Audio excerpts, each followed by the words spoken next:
The House will come to order. This morning, members, we have a special treat.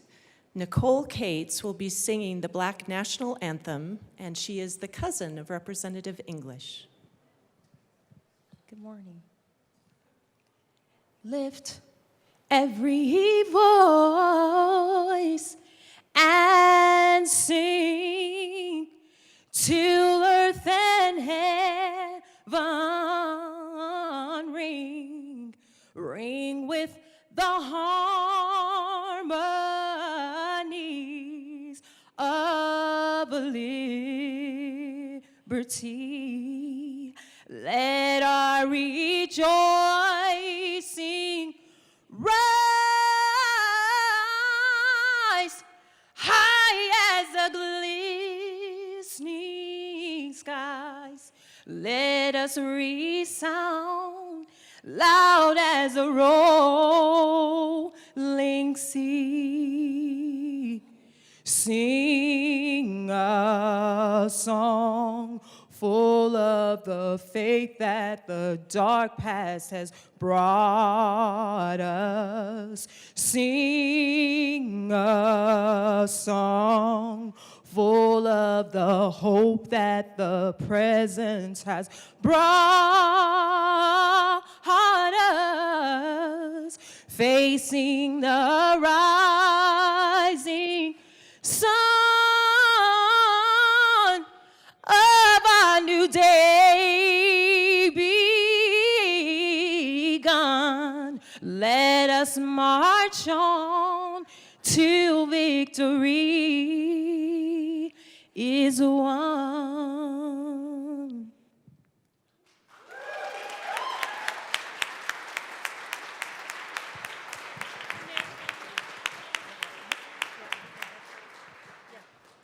Members, the Pledge of Allegiance will be led by Ariana Hall, President of the Black Student Alliance at East High School, Denver, Colorado, guest of Assistant Majority Leader Bacon. Please join me in the Pledge of Allegiance. I pledge allegiance to the flag of the United States of America and to the republic for which it stands, one nation, under God, indivisible, with liberty and justice for all.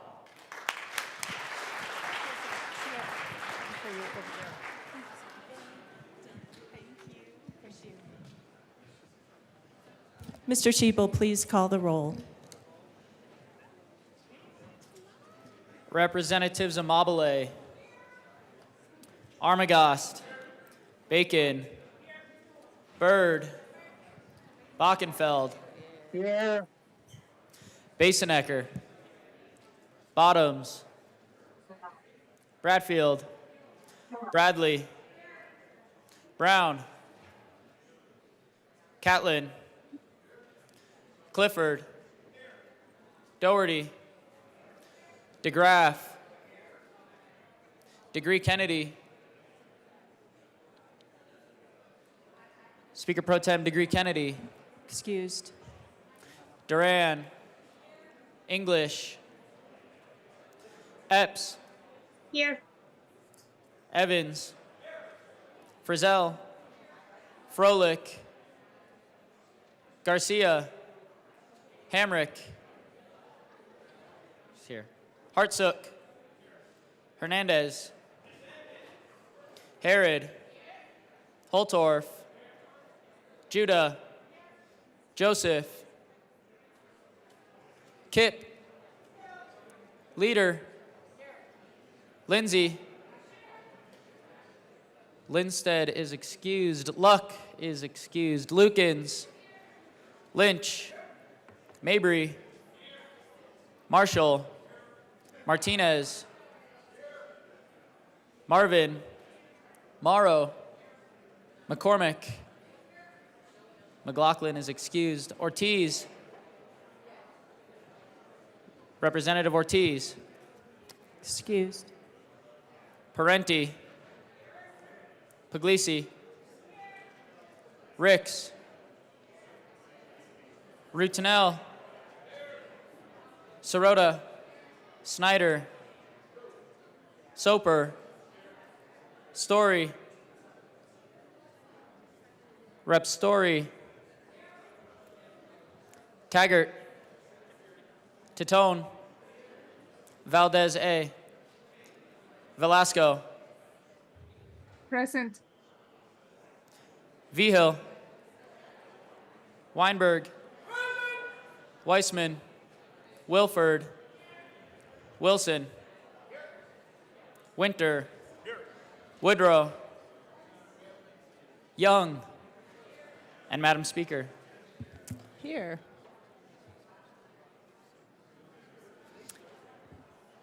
With 60 present, 5 excused, we do have a quorum. Representative Weinberg. Thank you, Madam Speaker. Good morning to you. It is an honor to serve with you. And an honor to serve with you. I give up on all of you. What are you doing? I just want to see what your newest. I'm reading the bill at length. I don't care. I'm done. Whether you vote or not, I'm doing it. I'm done. I'm gonna make your life miserable. I'm gonna be worse than Scott Bottoms in this chamber. Madam Speaker, I move that the Journal of Wednesday, January 31st, 2024 be approved as corrected by the Chief Clerk. Members, you have heard the motion that the journal be approved as corrected by the Chief Clerk. All those in favor say aye. Aye. All those opposed, no. No! The ayes really do have it. The motion is adopted.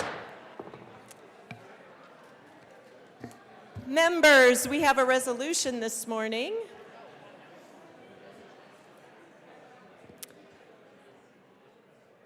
Madam Majority Leader.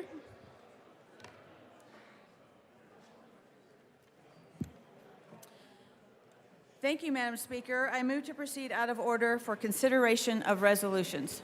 Seeing no objection, we will proceed out of order for consideration of resolutions. I'll invite our members to their seats. Mr. Scheibel. Scheibel? I don't know where that came from. It's a day. Please read the title to House Resolution 1003. House Resolution 1003 by Representatives Bacon and English concerning recognizing February of 2024 as Black History Month. Members who would like to? Thank you. Assistant Majority Leader Bacon. Thank you, Madam Speaker. I move House Resolution 1003 and ask that it be read at length. Mr. Scheibel, please read our resolution. Whereas every February, the United States acknowledges and honors the Black Americans through their contributions and sacrifices have played an indelible role in shaping this country. And whereas even though race and thus the designations of Negro, Black, and colored have been recognized as a construct originally built to separate and disenfranchise people based on skin color that was associated with people originating from the African continent, there is a shared culture derived from that history that should be seen and elevated. And whereas Black History Month celebrates the rich cultural heritage, impact, and triumphs of, and acknowledges the adversities faced as a part of the African diaspora in the United States. And whereas Dr. Carter G. Woodson, known as the father of Black history, first set out in 1915 to designate a time to promote and educate people about Black history and culture. And whereas Dr. Woodson believed that the history created by Black people, despite attempts to limit their potential, is a critical part of American history, and he founded the organization known as the Association for the Study of African American Life and History, or ASALH, galvanizing fellow historians to envision a week-long celebration to encourage the coordinated teaching of Black history in public schools. And whereas in 1926, Dr. Woodson was successful in creating Negro History Week, a week celebrated during the second week of February, as it coincided with the birthdays of Abraham Lincoln and Frederick Douglass, both of whom ensured emancipation. And whereas because Black history was not woven into the fabric of the American history taught year-round, Dr. Woodson believed that Negro History Week would not place limitations on, but would focus and broaden the nation's consciousness of the importance of learning Black history and make the celebration of Black history in the academic field of history a serious area of study. And whereas by the late 1960s, due to demonstrations concerning racial injustice, inequality, and poverty during the Civil Rights Movement, Negro History Week evolved into what is now known as Black History Month. And whereas calling upon Americans to seize the opportunity to honor the too often neglected accomplishments of Black Americans in every area of endeavor throughout our history, in 1976, President Gerald R. Ford officially recognized Black History Month during the nation's bicentennial. And whereas the Association for the Study of African American Life and History celebrates its 109th anniversary this year and designates a theme for Black History Month every year. And whereas Black History Month is rooted in the West African principle of Sankofa, which is symbolized by a bird whose feet are planted forward with its neck reaching backward to protect an egg on its back. Sankofa evokes an image of remembering the past to make positive progress in the future. And whereas Black Americans have focused on examining three particular eras of Black history to pursue enlightenment and true equality, looking to history and beliefs and values to be freed from bondage, then to be freed from overtly oppressive laws and policies designed to separate and disenfranchise, and now presently to mitigate the impact of such laws through examining and dismantling lingering systems. And whereas many escaped and former slaves found their way to Colorado in pursuit of freedom to read, build families, and develop opportunities, And here in Colorado, Nat Love and James Beckworth cultivated their skills in mountaineering, fur trapping, and driving cattle, often called mountain men, or the pejorative to white cowhands, cowboys. They contributed to settling the West. And whereas Barney Ford and Clara Brown built hotels, shelters, restaurants, and other businesses to support burgeoning mining trades in Colorado, their wealth helped them become influential in shaping the way Colorado would be ratified as a state in the Union. And whereas Dr. Justina Ford, who was the first licensed Black American female doctor in Denver, Colorado, delivered over 7,000 babies, serving a diverse clientele of poor people, Black Americans, and non-English speaking immigrants who had been turned away from hospitals. And whereas Oliver Toussaint Jackson, as an early homesteader who was inspired by self-sufficiency and the promises of the Federal Homestead Act, was the founder of Deerfield, Colorado, the largest Black homesteading settlement in Colorado. And whereas Denver, Colorado was known as a place to develop Black talent, the city would not simply shape the depiction and artistry of Black people in America, but also propel the arts in America. From Colorado's Denver East High School came artists such as Hattie McDaniel, the first Black Oscar winner, who played Mammy in Gone with the Wind, Don Cheadle, Pam Grier, and the founding members of the band Earth, Wind, and Fire. And whereas Denver's Five Points neighborhood became known as the Harlem of the West and a performance hub for America west of the Mississippi, featuring dancers like Cleo Parker Robinson, a Kennedy Center Medal of Honor recipient. And whereas Representatives John T. Gunnell and Joseph H. Stewart, Colorado's first and second Black representatives, served Arapahoe County from 1881 to 1883 and 1885 to 1897, respectively.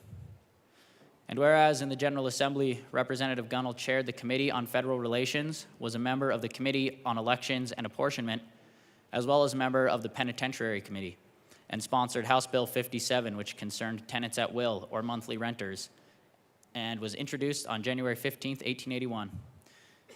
And whereas Representative Stewart worked on a bill to ensure equal access to public places regardless of a person's race. And whereas Henry O. Wagner, brother-in-law to Barney Ford and mentor to the sons of Frederick Douglass, was appointed a clerk in the first Colorado State Legislature, and in 1880, he was appointed Deputy Sheriff of Arapahoe County. And whereas Black veterans returning from World War II were stationed in or relocated to Colorado and would later fight to ensure that the values of freedom they fought for overseas would be upheld for Black people in the United States. And whereas James Reynolds, a member of the Tuskegee Airmen, led the Denver branch of the Congress of Racial Equality, or CORE, as the group organized protests from sit-ins to freedom rides across the country. One of the West's first successful protest demonstrations was the 1943 picketing of a Denver movie theater that segregated its Black and white patrons. And whereas future civic leaders like Wilma and Wellington Webb and Anna Jo Haynes would also become members of CORE, who would fight to end policies rooted in racism, such as redlining. And whereas the journey is never long when freedom is the destination, and to this end, Black Coloradans fought and continue to pioneer equality for all. Now, therefore, be it resolved by the House of Representatives of the 74th General Assembly of the State of Colorado that the Colorado House of Representatives recognizes the contributions Black Americans have made to the development of Colorado and the United States, and that the Colorado House of Representatives recognizes February of 2024 as Black History Month, and the Association for the Study of African American Life and History's 2024 theme of African Americans and the Arts.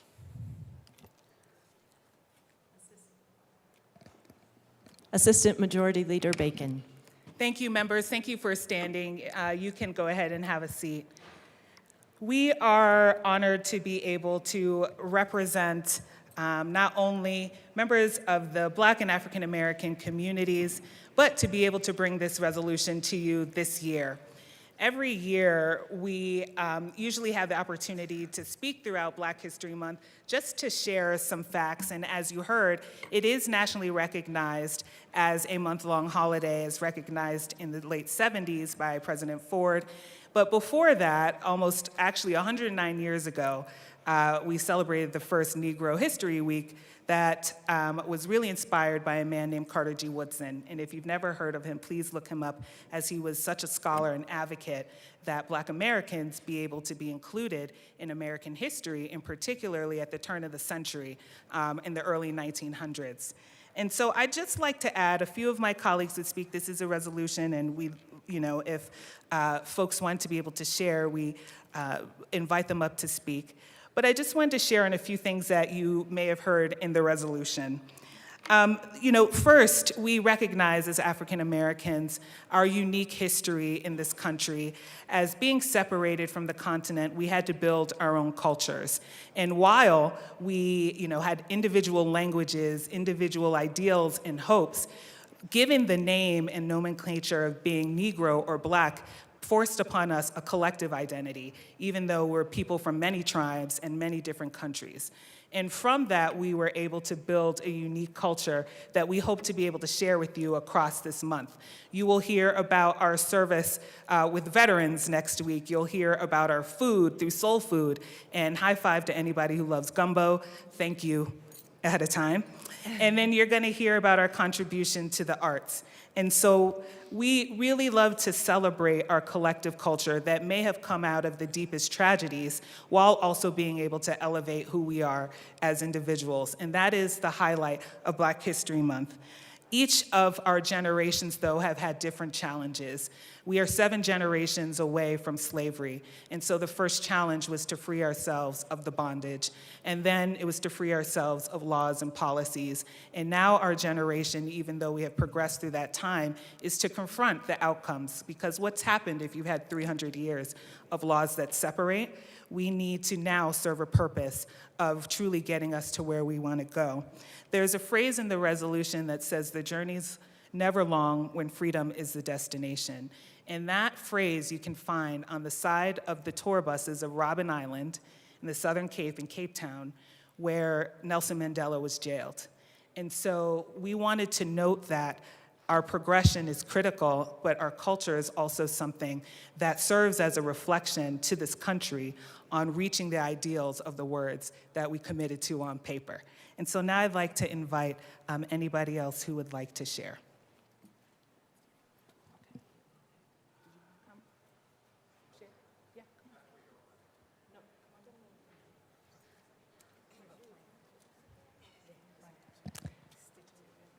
Representative DeGraff.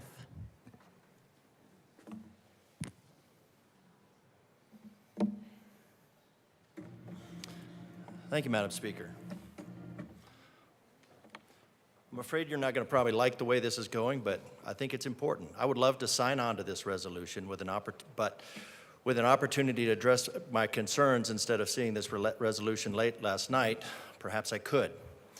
One, it violates the primacy of verbiage, which we are told we must adhere. We don't say disabled Americans because Americans with disabilities. We say Americans with disabilities to focus on their humanity first. Here, the focus is on a reference to phenotype, which is a minor physical characteristic. Unlike the consensus non-science of Darwin's theory, which considers a race to be a primary characteristic, with darker skin being indicative of a lower level of evolution. It's non-science, 100%. But it's taught in our schools and celebrated by many in this room. Also, not all Black Americans are of African descent, and I have friends who feel that their heritage is erased and subsumed by a myopic narrative. This resolution puts slavery rightly in a pejorative context. But on 3 separate occasions last session, the same caucus voted to use money extracted by force from Colorado taxpayers to support child slavery and environmental degradation of third world countries to support green energy.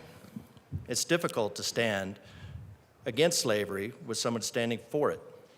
Even the majority party's insistence on being a sanctuary for trafficking immigrants unprotected by documentation, turning them into a perpetually vulnerable slave class, exploitable. Representative DeGraff. Yes, ma'am. I'm going to pause us for a moment and ask you to return to the content of the resolution, which speaks about Black History Month. Yes, ma'am. There's a lot of history The in here. votes that have been taken by members of this body are not reflected in this resolution, and your conclusions are not welcome at this time as you speak. I ask you to please focus on the content of the resolution. The content of the resolution is history. So let me skip ahead. Thank you. I do agree that the history of all Americans, regardless of phenotype, be interwoven, because partial history is not correct history, and you cannot learn valid lessons from false history. But our children are forced to endure projects like the 1619 project because it values narrative over fact. We could, or should, talk about how the first owner of a chattel slave was a free man of African descent, or how the blood and treasure of Britain and the United States, trillions in today's dollars, went into fighting the slave trade that was promulgated by African American and Arabian empires who had based their economies Representative in capturing. DeGraff, I'm going to put us in a brief recess. Thank you. The House will stand in recess.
The House will come back to order. Representative Holtorf.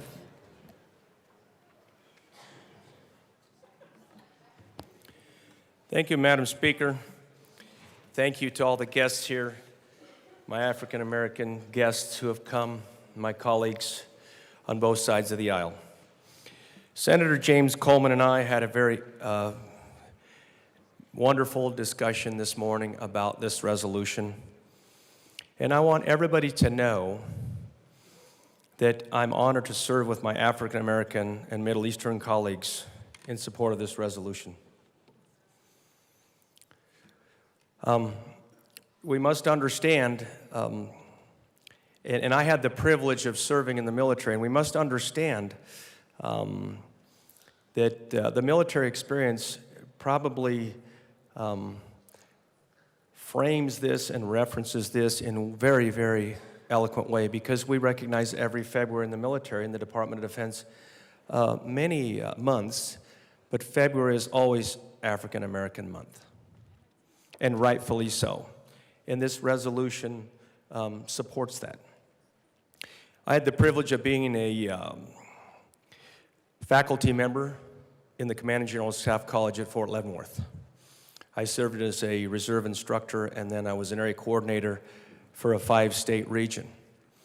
And one thing that is amazing that sits at Fort Leavenworth, Kansas, is the statue to the Buffalo Soldier.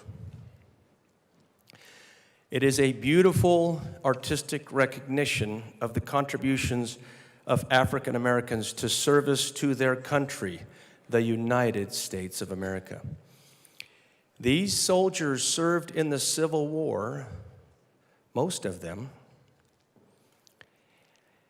to end slavery and preserve the Union, which is the Union that we live in today. African American soldiers traveled west, and they continued to serve, and that was their choice, voluntarily. And they did great things in service. My personal experience serving shoulder to shoulder with my brothers and sisters in the military of African American descent was filled with nothing but honor.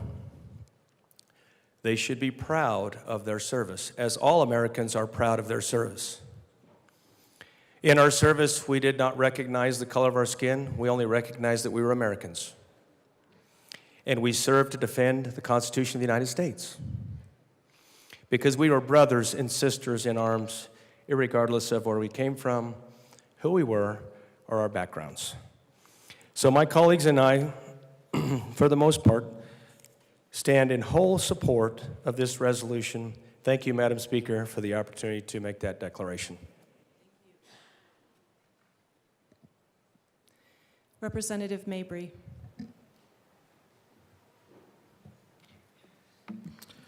Thank you, Madam Speaker. I want to quote from one of my heroes, Brian Stevenson, who's a nonprofit attorney who's dedicated his career to representing those who have been sentenced to death in our country. He recently wrote that recognizing the unbroken links between slavery, black codes, lynching, and our current era of mass incarceration is essential. Like generations before, we must struggle for an end to bigotry. We must repair the damage created by centuries of racial injustice. We must commit to a new era of truth and justice, one in which we honestly confront our past so that we can understand what remedies are needed to achieve healthy communities and justice for people who have been unfairly excluded and targeted.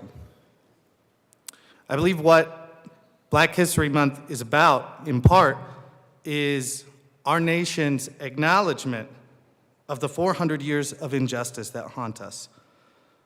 Truth-telling can be powerful. And in many faith traditions, salvation and redemption can come only after confession and repentance. In Germany, there has been a meaningful reckoning with the history of the Holocaust. This sort of reflection and remembrance has been largely absent here in the United States, where many people resist confronting the most disturbing and difficult parts of our past.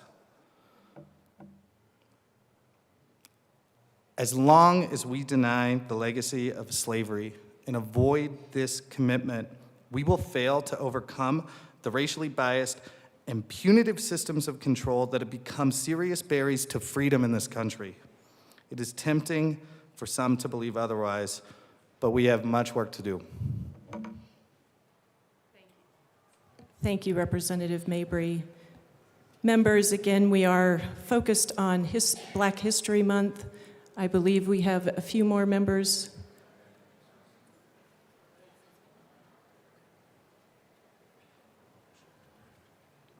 Representative Herod. Thank you, Madam Speaker. And I want to thank the resolution sponsors for bringing this resolution forward. But I also want to make note of the history that's being made in Colorado right now. I am so proud to stand here with strong Black women as we represent the Black caucus. Each and every one of us has had to struggle through things that you all have even seen in this body every single day of our lives. When we talk about the struggle is not over and we will keep marching until history is won, that means we still have a long way to go. But for our guests who are here, I want you to see how strong we are together, that we can be our full selves in this body and any other area that we choose to walk in. We are proud to be strong Black women. I also want to note that this body has done a lot since the days of the Wilma Webb MLK resolution. You know, we always make a joke, why does Black History Month have to be the shortest month of the year? But we've been consistently working to expand those days. With MLK Day, also with this body passing Juneteenth to become one of the first holidays in a very long time, in decades, that Colorado has added to our calendar. We've also ensured to pass the Crown Act, banning discrimination based on ethnic hairstyles in place of work, in schools, in public accommodation, and housing. And I see all of you beautiful folks with your lovely hairstyles here, and I see you up there rocking the fro for the speech. In Colorado, people don't even realize that Black people live here. But we do, and we are shaping the history of not only this state, but this country. And no matter who wants to come up and respond, because Black women seem not to be able to speak without someone choosing to respond to them. No matter what, we stand together, we have our voices, and they can't take away the progress that we have made. We stand beneath a Black man, Barney Ford. If y'all didn't know he was Black because he's a little ashy up there, he is Black, in fact. Descendant of slaves, who made sure that Colorado did not become a state until we affirmed that we would allow Black people to vote. Barney Ford, who also founded Blake Street, which people forget that he was a business leader in Colorado, and of course, Breckenridge. Black Americans shape this state.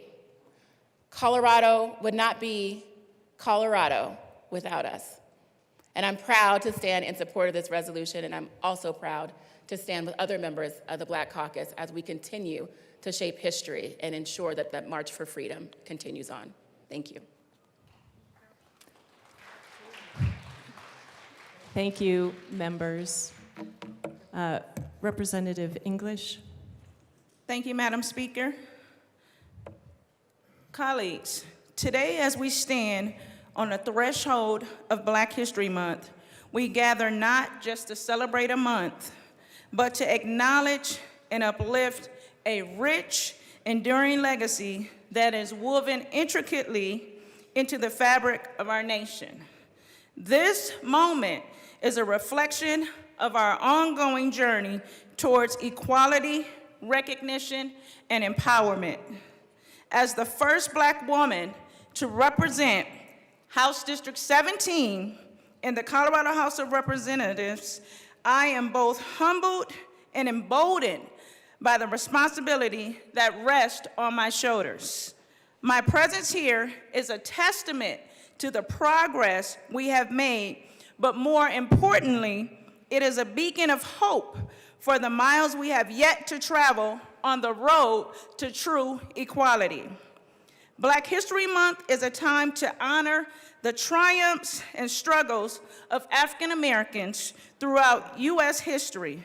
It is a period for reflection and celebration, a time to acknowledge the contributions, sacrifices, and achievements of those who came before us, those who fought tirelessly so that future generations could live in a world filled with more opportunity, justice, and equality. However, let us remember our celebration of Black history is not confined to just 1 month. Every day, we celebrate the richness of African American culture and the indomitable spirit that has been a driving force in shaping our nation's history. It is the spirit that has paved the way for individuals like myself to break barriers and achieve milestones once deemed unattainable. As we kick off this Black History Month, let's commit to not only reflect on the past, but to actively work towards a future where diversity is not just acknowledged, but celebrated. A future where every child, regardless of their race or background, can look up to their representatives and see a reflection of their own potential. Today, I stand before you not just as representative of House District 17, but as a symbol of progress and a reminder of the work that still lies ahead. Let us use this month to renew our commitment to justice, equality, and inclusivity. Let us honor the legacy of those who came before us by continuing their fight and building a brighter, more equitable future for all. Thank you. Assistant Majority Leader Bacon. And members, children, I love the applause. Thank you. We are making an exception today because we do not normally applaud in the House, but when we have so many young faces with that much enthusiasm, it is welcomed. Thank you. Assistant Majority Leader Bacon. Thank you, members, and thank you as we close.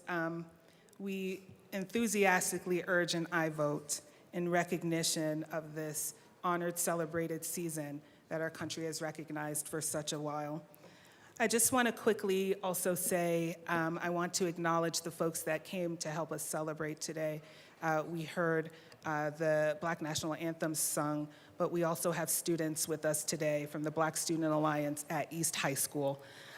We wanted to be able to, the president of whom issued our pledge today. And so we also just wanted to share throughout the month, we will be sharing with you on your desks some Black history facts, everything from information about Colorado to some recipes if you're ever interested in learning how to cook candied yams or collard greens. And we look forward to being able to share more with you on the 2024 theme. This year has been acknowledged of African Americans in the arts. So thank you again, members. This still is a resolution. We enthusiastically urge an aye vote and would be honored if you would co-sponsor as well. Thank you. Thank you, Assistant Majority Leader. I'd just ask our guests to stand so you may be recognized.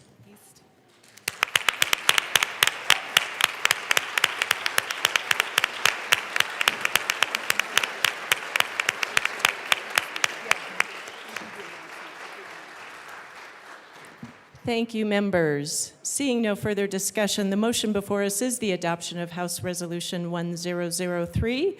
Mr. Schiebel, please open the machine and members proceed to vote. Representative Bockenfeld, how do you vote?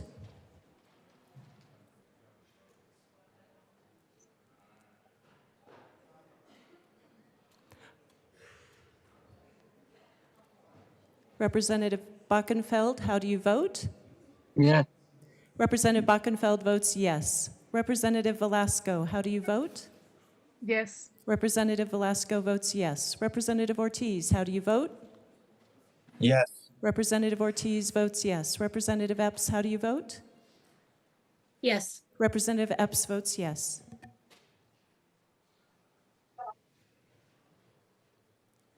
Please close the machine.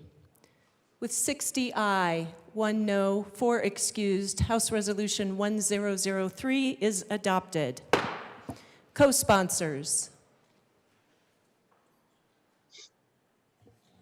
Mr. Schiebel, Representatives Velasco, Ortiz, and Epps, co-sponsor.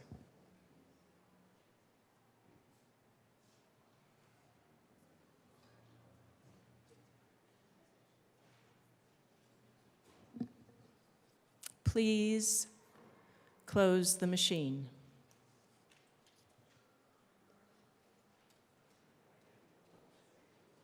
Members, our next order of business is third reading. Mr. Schiebel, please read the title of House Bill 1090. House Bill 1090 by Representatives Citone and Ricks, also Senators Exum and Fields, concerning release of identifying information in criminal justice records. Madam Majority Leader. Madam Speaker, I move House Bill 24-1090 on third reading and final passage. Thank you, Madam Majority Leader. Representative Weinberg. Thank you, Madam Speaker. I request that the bill be read at length.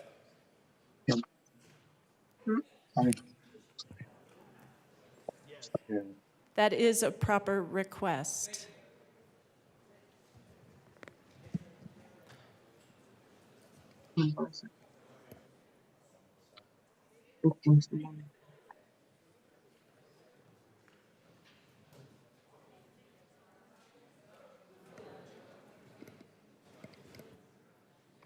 Second Regular Session 74th General Assembly State of Colorado engrossed. This version includes all amendments adopted on second reading in the House of Introduction LLSNO.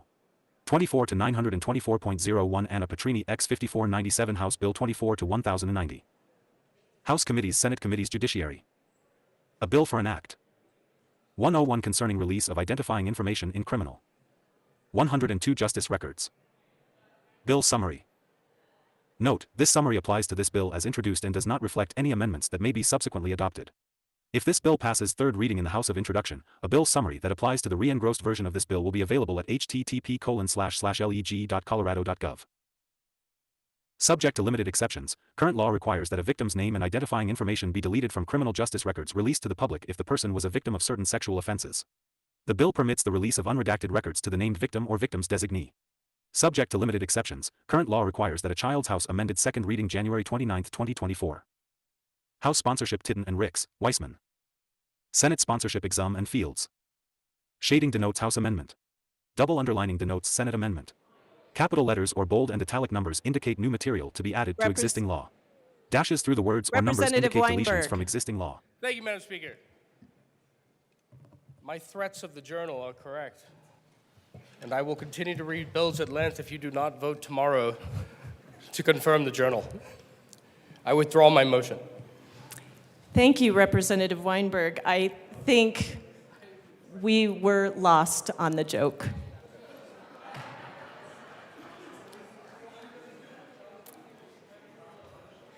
Members, seeing no further discussion, the motion before us is the adoption of House Bill 1090. Mr. Schiebel, please open the machine and members proceed to vote.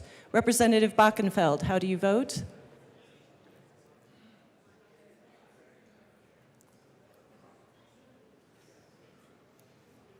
Oops. Representative Bachenfeld, how do you vote? Yes. Representative Bachenfeld votes yes. Representative Velasco? Yes. Representative Velasco votes yes. Representative Ortiz, how do you vote? Yes. Representative Ortiz votes yes. Representative Epps, how do you vote? Yes, ma'am. Representative Epps votes yes.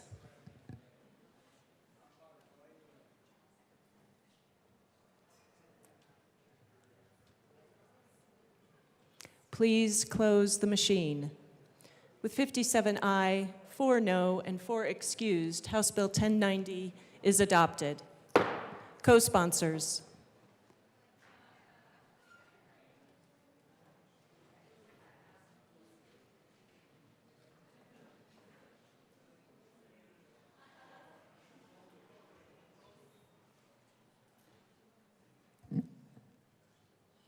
Please close the machine.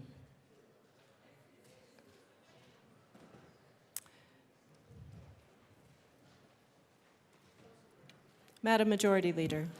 Thank you, Madam Speaker. I move to lay over the balance of the calendar until tomorrow. Seeing no objection, the balance of the calendar will be laid over tomorrow. Members, it is time for announcements and introductions.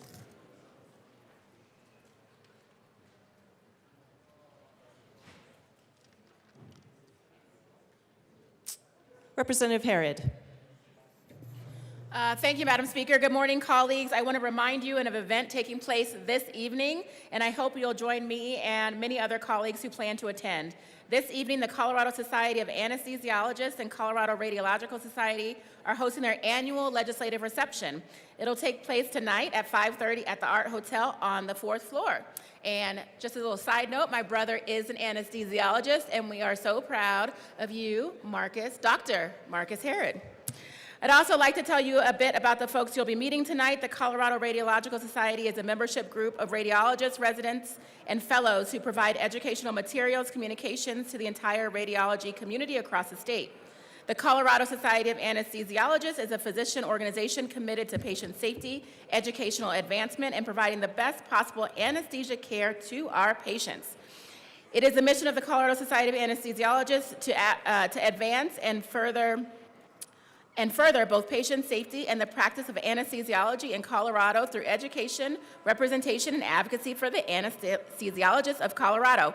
Please join me this evening for food, libations, and great company as you learn a bit more about their work and meet some specialty physicians who live and practice in your districts. Thank you. Representative Woodrow. Thank you, Madam Speaker. Members, just an announcement that House State Civic, Military, and Veterans Affairs Committee will be meeting upon adjournment, 15 minutes post upon adjournment in room LSBA. First, we will have an overview of the Sunset Review process. Then we will have the Sunset Review hearing for the Veterans Assistance Grant Program and the Evidential Breath Testing Cash Fund. Ooh, so exciting. See you there. Representative Amabile. Thank you, Madam Speaker. Business and Labor will be meeting today at 1:30, promptly, exactly at 1:30. We will be hearing 3 bills, House Bill 1060, 1001, and 1085. And also, I have permission to be excused tomorrow. Thank you. Thank you. Representative Kipp. Thank you. Good morning, Energy and Environment members. We will have our first meeting of the session today in LSBA. We will be hearing HB 24-1062. Look forward to seeing you there. Representative Snyder. Thank you, Madam Speaker. Good morning, House Finance Committee members. We will be meeting at 10:20 down in room 1112 to hear 3 bills, 1041, 1042, and 1050. See you there. Thank you. Representative Martinez. Thank you, Madam Speaker. House Education, we are meeting at 1:30 p.m. In room 107. We'll be hearing a presentation from Higher Education as well as the sunset hearing for Advisory Council on Parent Involvement and Concurrent Enrollment. See you there. Thank you. Representative Byrd. Thank you, Madam Speaker. And members, I actually have 2 announcements. The first is Happy Unclaimed Property Day. Today is National Unclaimed Property Day, and thanks to Governor Polis, he has also proclaimed today to be Unclaimed Property Day in Colorado. Our Treasurer, Dave Young, is ready to give back more than $1.5 billion through the Great Colorado Payback. In the last year, the Great Colorado Payback returned almost $52.27 million to 71,234 claimants through our Unclaimed Property Division. But what also makes today special is that for today only, the Treasurer has opened up the State Vault and will be displaying some of the unique tangible items that they are working to reunite with their rightful owners. So, if you have time today, come on down to the Treasurer's office before noon and check out the vault. Aides and staff are also welcome. So then the other exciting announcement I have is JBC will be taking public testimony today on the budget this afternoon. And after that, it is possible that the Joint Budget Committee will be meeting for a discussion of figure-setting comebacks for total compensation. You won't want to miss it. Thank you. Representative Hamrick. Thank you, Madam Speaker. Please welcome Woodland Elementary School here today. There are 3 classes of 4th graders wandering around the Capitol, so please give them a great welcome. Thank you. Thank you. Representative English. Thank you, Madam Speaker. Today, I'm honored to have Atlas Prep Elementary from Southeast Colorado Springs joining us. Atlas Prep is a tuition-free K-12 public charter school exemplifying a commitment to providing the high-quality education for all. They go the extra mile by offering transportation, recognizing that every child in Colorado Springs deserves access to excellence in education. Notably, Atlas stands out for reflecting the diversity of my community, serving over 90% students of color.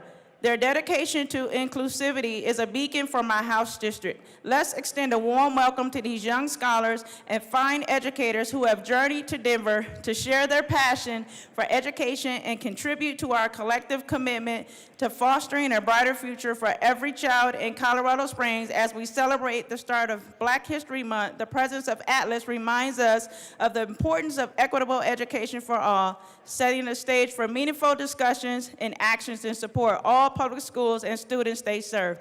Let's give it up for Atlas Preparatory.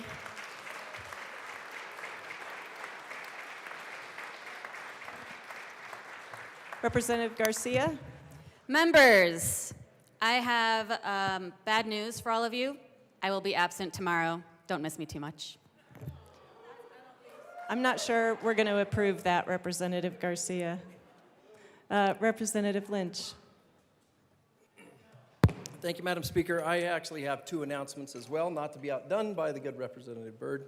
The first one is that the Colorado Stone, Sand, and Gravel Association will be all day long in room 354 and on the hour giving presentations on their industry. It's a great opportunity to figure out what's going on in the mining and gravel industry.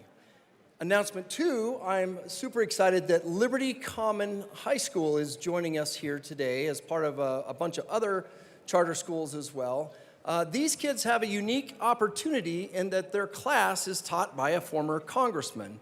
And it is a great program, I know, because my son is a graduate of that school. So if you could recognize Liberty Common High School.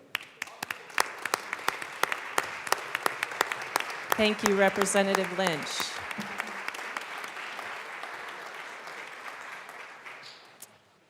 Representative Kipp. ENA members, sorry, I did forget to say that our meeting today is at 1:30 p.m. So 1:30 p.m. across the street, LSBA. Thank you.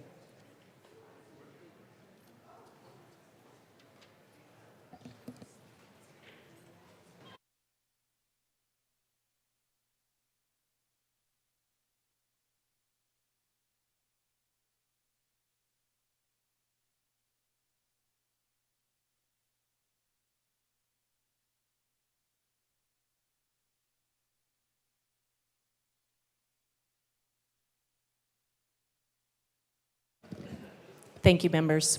Assistant Majority Leader Bacon.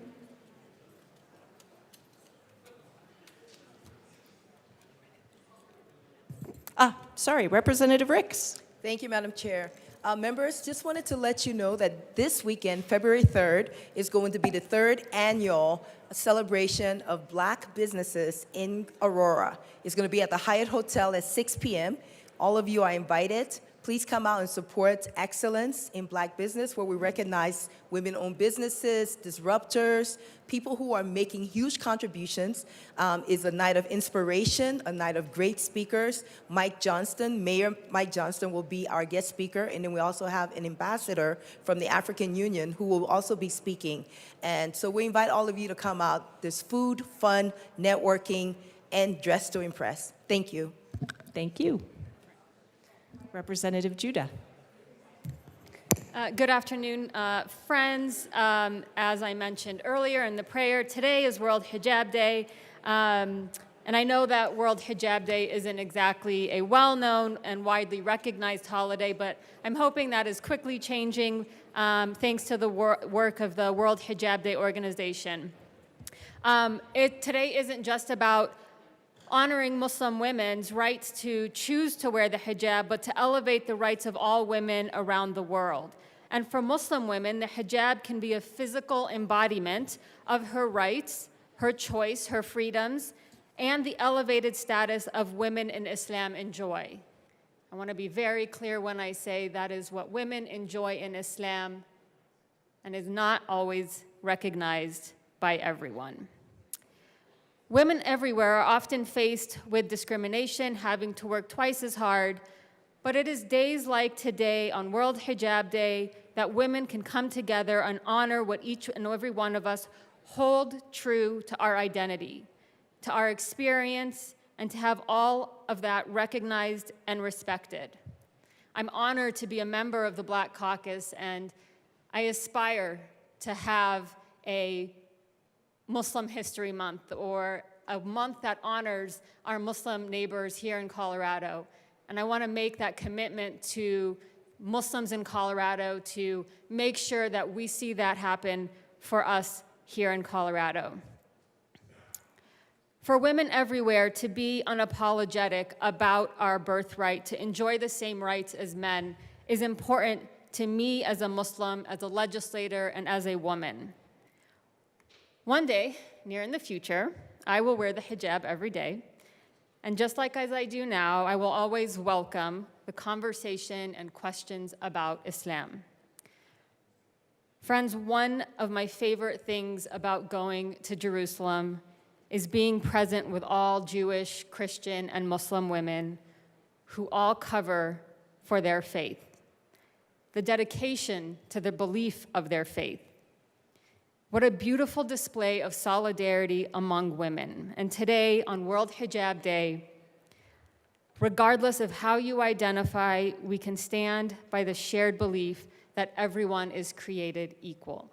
I want to invite all women today at 11 to join me at the grand staircase to try on a hijab, take some pictures, and make sure that you are also recognizing and honoring the 100,000 Muslims in Colorado, that many of them reside in each of your districts. Thank you. Madam Majority Leader, I have two announcements. Representative Morrow will replace Representative Lindstedt on the Finance Committee today only. Representative Vigil will replace Representative Degree Kennedy on the Finance Committee today only. Madam Majority Leader. Thank you, Madam Speaker. I have a few announcements to make. Tomorrow is Missing Persons Day. We have yellow ribbons on your desk that we are asking you to wear tomorrow in support of finding loved ones and supporting the families that have someone close missing. We will have a Senate joint resolution followed by a vigil on the West Steps. Today also kicks off Teen Dating Violence Awareness Month. Please wear the purple ribbons on your desk to support awareness towards addressing this issue. Madam Majority Leader. Thank you, Madam Speaker. I move the House stand in recess until later today. The House will stand in recess until later today.